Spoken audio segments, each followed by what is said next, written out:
I got so much more. Break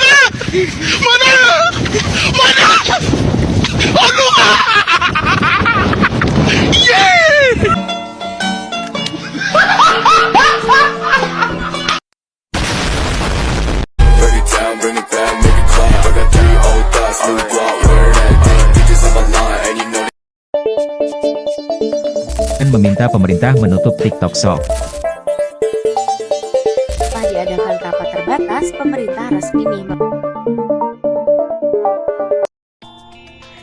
Dengan berkembangnya zaman dan dukungan dari kemajuan teknologi, segala hal kini dapat dilakukan dengan instan. Salah satu dari bentuk signifikan dari kemajuan teknologi ini adalah berbelanja secara online, di mana kita bisa melakukan transaksi kapan saja dan di mana saja. Akhir-akhir ini, perhatian kita sering tertuju pada TikTok Shop yang menjadi perbincangan hangat di media sosial, pemerintah, dan masyarakat. Untuk mengetahui lebih banyak tentang TikTok Shop, kami telah menyiapkan 9 materi pembahasan yang akan membantu Anda untuk memahami lebih dalam. Yang pertama yaitu tentu saja kita akan membahas terlebih dahulu tentang TikTok Shop itu sendiri. Yang kedua ada dampak positif dari TikTok Shop, dan yang ketiga marketing TikTok Shop. Keempat ada keuangan TikTok Shop, dan yang kelima adalah pajak. Keenam peraturan pemerintah tentang TikTok Shop. Ketujuh dampak negatifnya, dan kedelapan kecurangan dari TikTok Shop itu sendiri. Sedangkan yang terakhir yaitu solusi yang dilakukan penjual. Baiklah, di sini saya akan membahas mengenai tentang TikTok Shop itu sendiri. TikTok Shop adalah platform media revolusioner yang lahir di Cina dan telah merevolusi cara orang-orang berbelanja secara online. Dengan popularitas TikTok yang meledak, platform ini telah menjadi magnet untuk bisnis dan penjual yang ingin menjangkau audiens secara global. Di TikTok Shop, pengguna dapat menemukan berbagai produk mulai dari pakaian hingga perangkat elektronik. Tapi, yang membuatnya unik adalah integrasi video. Setiap produk di toko memiliki video pendek yang menarik yang menampilkan cara penggunaannya atau mengungkapkan keunikan dari produk tersebut. Ini memungkinkan pengguna untuk melihat produk dalam aksi sebelum membelinya. Salah satu fitur yang menarik dari TikTok Shop itu sendiri adalah fitur live. Penjual dapat mengadakan sesi siaran langsung, di mana mereka berinteraksi langsung dengan pengguna potensial. Mereka dapat menjawab pertanyaan, memberikan demonstrasi produk secara langsung, dan bahkan mengadakan kontes atau undian. Nah, ini memungkinkan menciptakan pengalaman yang lebih interaktif dan pribadi antara calon pembeli dengan penjual itu sendiri. Keberhasilan TikTok Shop tidak hanya terbatas pada Cina saja, tetapi telah menyebar ke seluruh dunia. Pengguna dari berbagai negara dapat dengan mudah mengakses dan berbelanja online di TikTok ini, menciptakan pasar global yang besar bagi para penjual. Dengan kombinasi e-commerce yang mudah digunakan, video yang menarik, dan fitur live yang interaktif, TikTok Shop telah menjadi tangga dalam dunia bisnis online, membantu penjual menghubungkan produk mereka dengan audiens yang lebih besar dan menciptakan pengalaman berbelanja yang tidak terlupakan tentunya. Baiklah, saya akan membahas dampak positif TikTok Shop. Mari kita bedah. Yang pertama, peningkatan lapangan kerja. Berdasarkan informasi yang didapatkan dari kompas.id, Head of Communication TikTok Indonesia, Anggini Setiawan mengatakan bahwa jumlah mitra penjual di TikTok Shop telah mencapai 2 juta penjual. Jumlah ini diperoleh dalam kurun waktu 2 tahun TikTok Shop beroperasi di Indonesia. Semua mitra penjual tersebut, bahkan penjual berskala usaha mikro, terverifikasi dengan kartu tanda penduduk atau KTP. Ini saya kutip di website kompas.id. Ini membuktikan TikTok Shop memberikan peluang bagi setiap orang, baik mereka yang memiliki modal besar ataupun kecil, untuk memulai bisnis kecil atau menjadi reseller bahkan hanya dengan modal smartphone dan kuota saja, sehingga meningkatkan peluang pekerjaan terutama di kalangan masyarakat yang ingin mencari sumber penghasilan tambahan. Yang kedua, pemberdayaan individu TikTok Shop. Pemberdayaan ini memungkinkan individu untuk mengembangkan keterampilan bisnis, pemasaran online, dan manajemen usaha tanpa memerlukan investasi besar atau modal awal yang signifikan. Selain itu, TikTok Shop memperluas pengetahuan masyarakat tentang cara berbisnis yang benar karena banyaknya informasi dan pengetahuan yang mudah diperoleh, mulai cara memulai dan membuka toko TikTok hingga cara melakukan pemasaran yang tepat. Hal ini dapat memberdayakan individu untuk meraih keberhasilan di dalam dunia bisnis. Yang ketiga, minimnya biaya overhead. Melalui TikTok Shop, setiap penjual dapat memulai bisnis dan live dari rumah mereka sehingga meminimalisir pengeluaran karena tidak perlu menyewa tempat atau ruko fisik untuk berjualan. Pengusaha bisa menghemat banyak biaya yang biayanya terkait dengan operasi bisnis konvensional. Ini termasuk sewa, utilitas, dan biaya pemeliharaan. Dengan semakin kecilnya biaya yang dikeluarkan, penjual dapat menurunkan harga jual dari produknya. Sehingga dampak positif lainnya mendatangkan lebih banyak konsumen ke toko di TikTok Shop-nya. Yang keempat, akses global.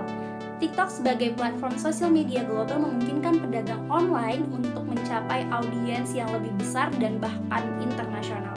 Ini memperluas peluang penjualan dan pertumbuhan bisnis. Yang kelima, kemudahan pemasaran. Karena awalnya TikTok ini adalah media sosial yang berisikan konten video atau foto seseorang masuk ke FYP atau beranda orang lain, ini memudahkan pemasaran lewat FYP tersebut. Bahkan, live pun bisa masuk ke FYP orang lain. Dan menyediakan fitur iklan berbayar juga loh untuk masuk ke FYP orang lain.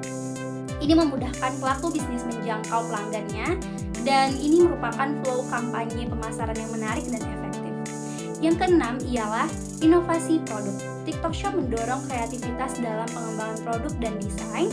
Pengusaha dapat dengan cepat menanggapi tren dan permintaan pasar yang berubah, sehingga memungkinkan inovasi yang lebih cepat. Yang ketujuh ialah peningkatan konsumen sadar digital. TikTok Shop juga dapat membantu konsumen menjadi lebih sadar tentang belanja online dan tren terbaru. Ini membantu memperkuat ekosistem bisnis online secara keseluruhan. Dan yang terakhir, sebagai tambahan, TikTok Shop ini mempermudah konsumen loh untuk membeli produk karena dapat melakukannya di satu platform yang sama. Saat tertarik melihat konten, langsung bisa klik keranjang kuning dulunya. Baiklah, selanjutnya ialah pembahasan tentang marketing TikTok Shop. Bagaimana sih marketing TikTok Shop sampai menarik banyak pelanggan? Mari kita bahas. Pengguna TikTok per Januari 2023 di Indonesia mencapai 113 juta jiwa dengan total transaksi sebesar 4,4 M. Dari data ini dapat diketahui bahwa peminat belanja di TikTok Shop sangat besar. Tentunya hal ini karena strategi marketing yang dilakukan oleh TikTok sehingga berhasil menggait pasar. Yang dilakukan dengan cara yang pertama, adanya konten kreator. Konten kreator adalah orang yang membuat konten di TikTok sendiri dan biasanya kontennya ini berupa video pendek dengan tema yang disesuaikan dengan audiens yang ingin dicapai. Membuat konten yang menarik tentunya mendatangkan pengikut yang banyak sehingga dapat menjadi branding untuk memasarkan produk atau bisa dengan cara bekerja sama dengan konten kreator yang sesuai dengan citra produk. Tentunya ini akan menarik banyak para konsumen. Pada aplikasi TikTok, dengan membuat konten, para konten kreator dan penjual dapat membangun image sesuai produk yang dijual, sehingga dapat meninggalkan kesan jika merek itu dibutuhkan oleh si konsumen. Yang kedua ialah adanya afiliator. Afiliator adalah orang yang membuat kerjasama dengan brand milik orang lain Caranya ialah dengan membuat konten tentang produk tersebut dan memasukkan link tempat penjualan di keranjang kuning. Fungsinya adalah ketika konsumen mengklik keranjang kuning, maka akan langsung diarahkan kepada tempat transaksi produk brand tersebut. Nah, ini akan mempermudah konsumen untuk membeli produk karena dapat dilakukan di satu platform yang sama, yaitu tempat untuk melihat hiburan dan interaksi dan transaksi di saat bersamaan pula, seperti yang saya sampaikan tadi. Yang ketiga ialah iklan.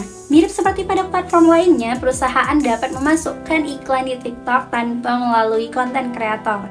Perusahaan hanya perlu membangun brand image yang baik sehingga menarik banyak pengikut. Akhirnya, setiap produk yang diiklankan akan menarik banyak konsumen untuk membeli. Lalu, selain itu, TikTok Shop juga memanfaatkan tren. Nah, karena tren ini memiliki algoritma, perusahaan dapat melihat apa yang sedang tren di sosial media. Hal ini tentunya dimanfaatkan oleh perusahaan untuk mengikuti tren dengan membuat produk yang sesuai dengan keinginan konsumen. Nah, selanjutnya ialah influencer. Memang terdapat isu-isu produk impor yang memenangkan algoritma marketing, ditambah influencer mempromosikannya dan menarik pelanggan untuk membeli. Tetapi semua telah dijawab oleh Head of Communication TikTok Shop yang bisa dilihat dari website kompas.id. Nah, kalau contoh marketing, salah satu perusahaan skincare ada yang dianggap melakukan branding perusahaan dengan cara memamerkan kekayaan dan jumlah produk yang di check out konsumen. Sehingga di mata masyarakat produk ini terlihat terkenal dan laku di pasar. Hal ini akan membuat pengguna TikTok banyak melakukan pembelian dan percaya pada kualitas produk. Tetapi ada juga beberapa pengguna berpendapat bahwa produk tersebut melakukan fake buyer, sehingga tidak melakukan pembelian. Jadi ada pro dan kontra juga memang. Tetapi kebanyakan pengguna TikTok akan lebih percaya jika ada video konten review jujur. Mungkin itu saja yang dapat saya sampaikan. Pembahasan selanjutnya akan dibahas oleh rekan saya. A few moments later. Saya akan menjelaskan bagian D keuangan. Harga subsidi, harga uang beredar yang 37,2 triliun, omset TikTok yang tidak masuk ke negara, merugikan devisa negara. Dengan jumlah pengguna TikTok sebesar 113 juta orang dan jumlah yang beredar sebesar 37,2 triliun, maka TikTok menguasai pasar e-commerce dengan pendapatan yang terbanyak. Hal ini dapat tercapai karena para pengguna menganggap TikTok sebagai platform dengan banyak fungsi, mulai dari belanja hingga hanya melihat hiburan. Pengguna dapat melihat produk secara random yang tampil di smartphone mereka saat melihat atau menonton video hiburan dengan durasi singkat, dan jika tertarik, pengguna dapat langsung membelinya di aplikasi yang sama lalu lanjut men-scroll untuk menonton video hiburan yang lainnya. Selain itu, pengguna dapat membuktikan secara langsung perbedaan harga yang signifikan produk yang sama dengan pesaing di platform e-commerce lain, sehingga pengguna lebih memilih membeli dari TikTok ya.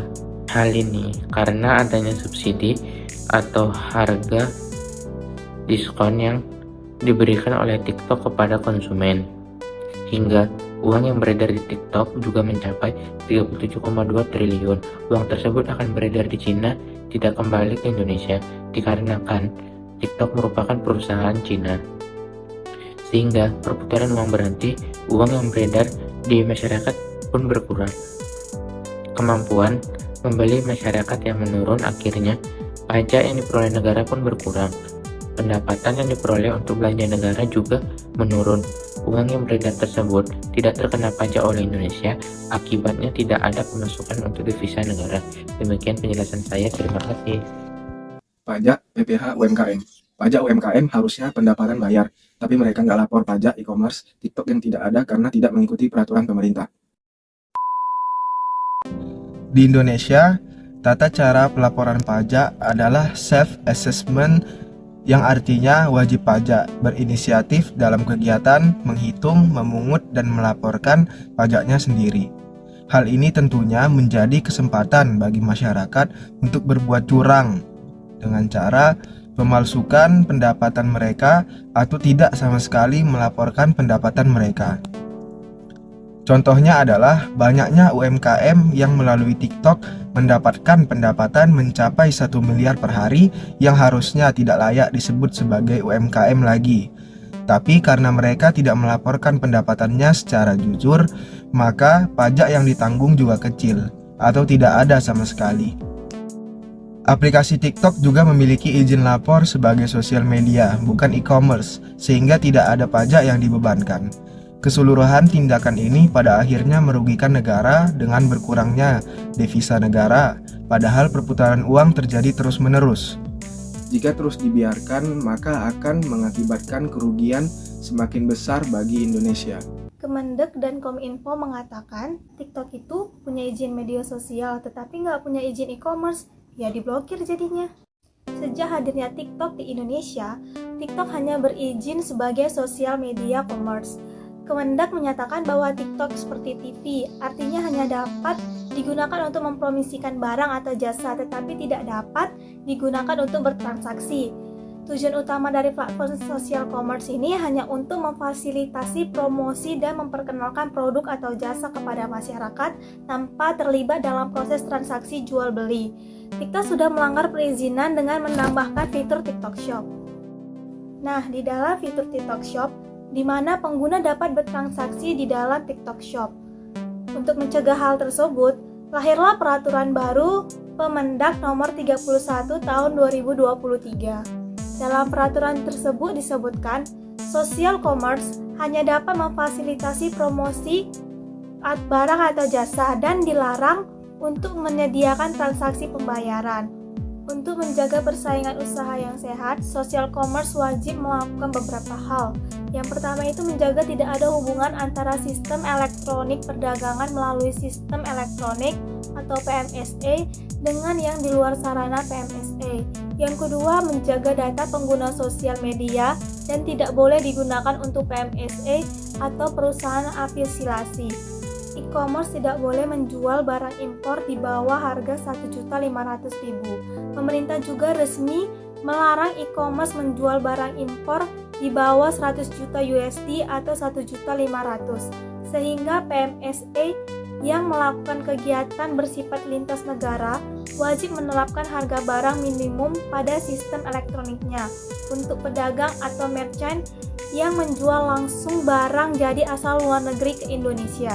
Harga barang minimum sebagaimana di dalam ayat 1 sebesar freight on board atau FOB 100 USD per unit, bunyi pasal 19 ayat 2. Oleh sebab itu, pada akhirnya per Rabu 4 Oktober 2023, Kemendag melalui Kominfo memblokir TikTok Shop karena permasalahan izin.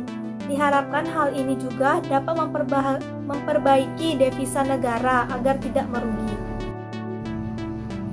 Demikianlah pembahasan kita mengenai peraturan pemerintah tentang TikTok Shop. Nah, di sini saya akan membahas tentang dampak negatif TikTok Shop.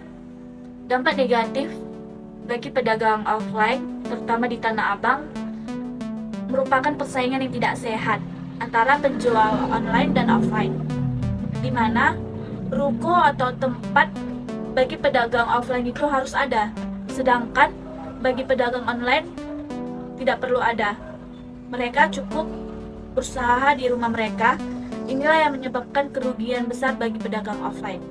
Selanjutnya, perbedaan harga yang signifikan, di mana pedagang offline harus menyewa ruko atau tempat untuk mereka berjualan, dan mereka akan mengeluarkan biaya operasional yang sangat mahal. Sedangkan pedagang online tidak perlu menyewa ruko atau tempat untuk mereka berjualan, mereka hanya perlu berjualan di rumah mereka sendiri. Nah, biaya operasional mereka itu akan memungkinkan lebih kecil daripada pedagang offline. Nah, di mana perbedaan harga ini yang mengakibatkan ketidakadilan dalam persaingan antara penjual offline dan penjual online. Penjual offline mungkin merasa sulit untuk bersaing dengan harga yang lebih murah dari penjual online. Selain itu, konsumen juga dapat merasa dirugikan karena mereka harus membayar lebih mahal saat membeli produk dari penjual offline. Dalam konteks ini, blokir TikTok Shop dapat menjadi langkah yang lebih baik yang diambil oleh pemerintah untuk melindungi kepentingan penjual offline dan memastikan persaingan yang adil di pasar.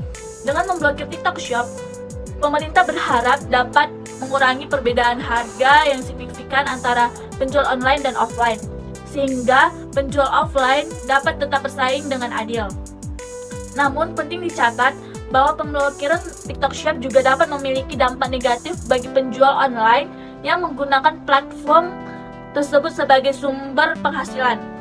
Mereka mungkin kehilangan akses pasar yang luas dan peluang untuk menjual produk mereka kepada konsumen. Dalam hal ini, penting bagi pemerintah dan pemangku kepentingan terkait untuk mencari solusi yang seimbang dan adil untuk mengatasi perbedaan harga antara penjual online dan offline. Ini dapat melibatkan pengaturan kebijakan yang mengatur biaya operasional bagi penjual offline, atau memberikan insentif kepada mereka untuk tetap bersaing dengan harga yang lebih rendah. Nah, secara keseluruhan, perbedaan harga yang signifikan antara penjual online dan offline menjadi salah satu faktor yang menyebabkan TikTok Shop diblokir. Meskipun ada kerugian yang timbul dari pemblokiran ini, langkah ini diharapkan dapat memastikan persaingan yang adil di pasar dan melindungi kepentingan penjual online. Demikianlah dampak negatif dari TikTok Shop yang diblokir. Halo, perkenalkan nama saya Melinda Pratiwi. Pada kesempatan kali ini, saya akan menjelaskan bagaimana cara TikTok Shop memiliki pendapatan yang tinggi.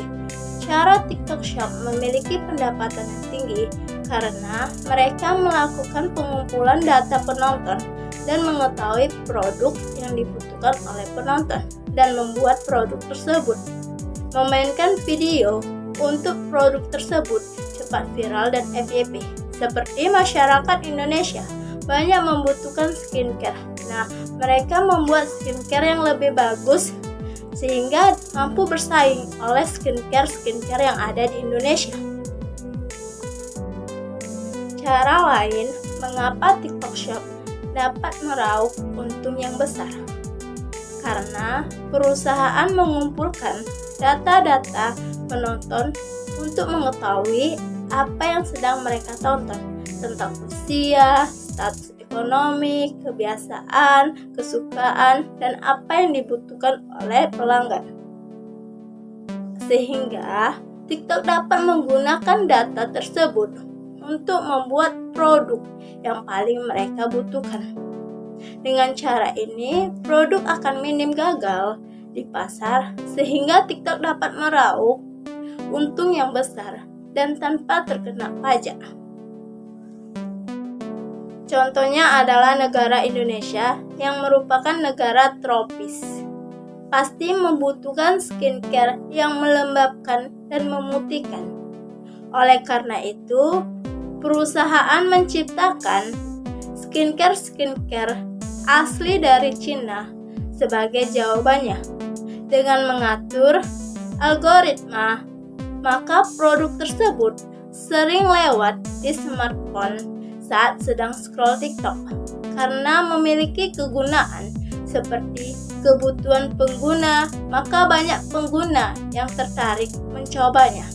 Halo, nama saya Dea Priana. Pada video kali ini saya akan menjelaskan peristiwa setelah penutupan atau pemblokiran TikTok Shop oleh Kominfo atas permintaan dari Kemendak. Menurut pengamatan saya yang sudah saya lihat, banyak pedagang online yang merasa dirugikan atas peristiwa ini, termasuk di dalamnya afiliator dan influencer. Tetapi di balik peristiwa ini mereka tetap mencari jalan keluar agar tetap dapat berjualan di TikTok Shop. Cara yang mereka lakukan adalah tetap melakukan live, tetapi proses transaksi pembayaran dialihkan melalui e-commerce lainnya seperti Shopee atau Tokopedia, di mana ketika ada seseorang yang ingin membeli produk mereka akan men-share sebuah link tentang produk ini untuk melakukan proses transaksi pembayaran di e-commerce lainnya, atau mereka juga memberikan nomor WA mereka agar proses transaksi dapat dilakukan by WA dan tidak melalui pihak ketiga lagi.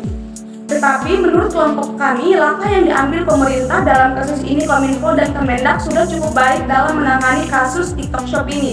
Karena pada peristiwa ini TikTok Shop sudah menjadi predator pricing, di mana dapat merugikan pihak lainnya. Apalagi di sini TikTok Shop tidak memiliki izin atas langkah yang mereka ambil. Kedepannya TikTok Shop dapat lagi membuka tokonya di Indonesia setelah mendapatkan izin dari pemerintah. Jadi kami harap peristiwa ini tidak terjadi berkelanjutan agar tidak banyak lagi pedagang yang merasa dirugikan. Terima kasih.